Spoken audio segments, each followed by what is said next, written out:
Assalamualaikum warahmatullahi wabarakatuh. Semoga hari ini dan seterusnya kita selalu sehat dan bahagia. Salah satu wujud kebahagiaan ialah ketika berhasil menemukan bahan bacaan yang bermutu. Bahan bacaan yang dapat membuka pengetahuan, membuka kreativitas berpikir, sehingga menjadi referensi dan sumber inspirasi dalam menciptakan karya-karya yang baru. Sebagai pembuka perkuliahan kritik sastra, saya ingin mengajak teman-teman mahasiswa untuk membaca karya kritik sastra pemenang sayembara. Hal ini sebagai pemantik diskusi tentang naskah kritik sastra dan semangat membaca. Topik diskusi tersebut saya pilih karena membaca adalah kunci untuk berkarya. Sebuah karya kritik sastra tercipta dengan proses panjang oleh kritikus sastra. Dalam proses tersebut pasti ada aktivitas membaca. Seseorang tidak akan bisa menulis sebuah karya apapun itu, termasuk karya kritik sastra, jika dia tidak pernah membaca. Baik itu membaca karya sastra, membaca karya kritik sastra, membaca buku-buku, membaca hasil-hasil penelitian, serta membaca fenomena-fenomena yang ada di sekitarnya.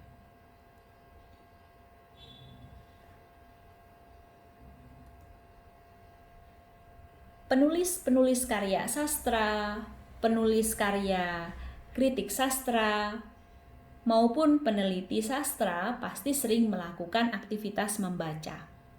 Bahkan, jika sebagai mahasiswa kalian tidak tertarik untuk menulis, kalian tetap harus berusaha untuk disiplin dan bahagia saat bertemu bahan bacaan. Sebab mahasiswa memiliki amanah untuk belajar. Salah satu cara belajar adalah dengan banyak membaca.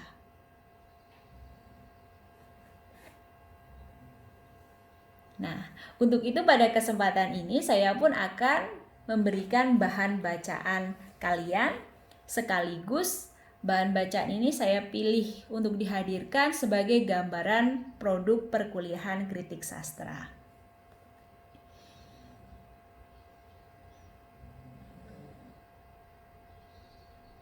Ya, harapannya setelah nanti mengikuti perkuliahan kritik sastra, teman-teman mahasiswa dapat belajar atau mencoba menulis karya kritik sastra.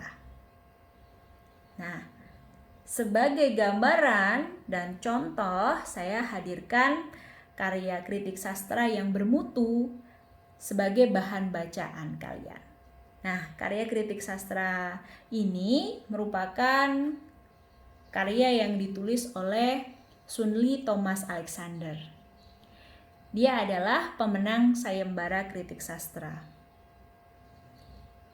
Karya tersebut bertajuk Cerita yang Berolok-olok, Sejarah yang Diolok-olok, tentang Murjangkung, Cinta yang Dungu dan Hantu-hantu.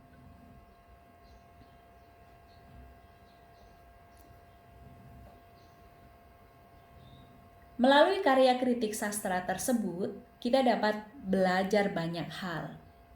Di antaranya belajar tentang konstruksi karya kritik sastra, mulai dari bagian pembuka, bagian isi, sampai dengan bagian penutupnya.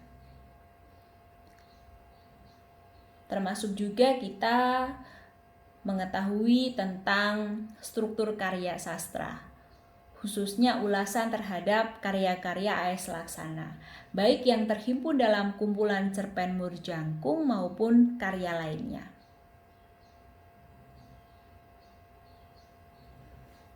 Kemudian ada juga persoalan parodi, persoalan intertekstual, persoalan perbandingan-perbandingan cerita sejarah, cerita dalam kitab suci, dan cerita yang berkembang dalam masyarakat.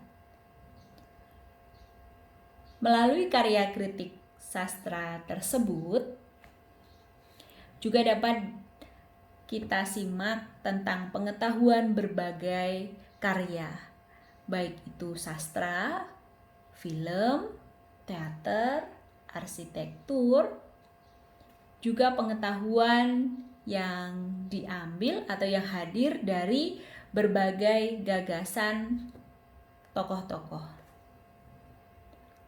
Kemudian ada pengetahuan tentang sejarah, budaya lokal, juga pengalaman penulis, dan sebagainya. Berbagai hal tersebut dapat menjadi referensi dalam penelitian dan penulisan kreatif. Jadi, membaca satu karya kritik sastra dapat menjadi referensi dan sumber inspirasi, dapat menjadi acuan dalam belajar meneliti, belajar menulis karya sastra, termasuk juga menulis karya kritik sastra. Nah, pembahasan lebih lanjut tentang konstruksi karya kritik sastra kita akan bahas pada tayangan selanjutnya.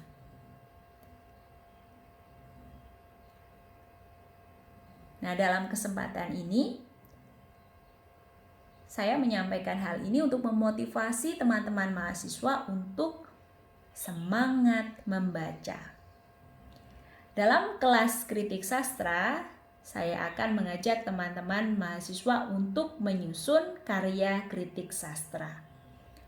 Untuk itu, kita harus semangat membaca karya sastra. Karya kritik sastra, hasil-hasil penelitian sastra, buku-buku sastra, buku-buku budaya, dan sebagainya.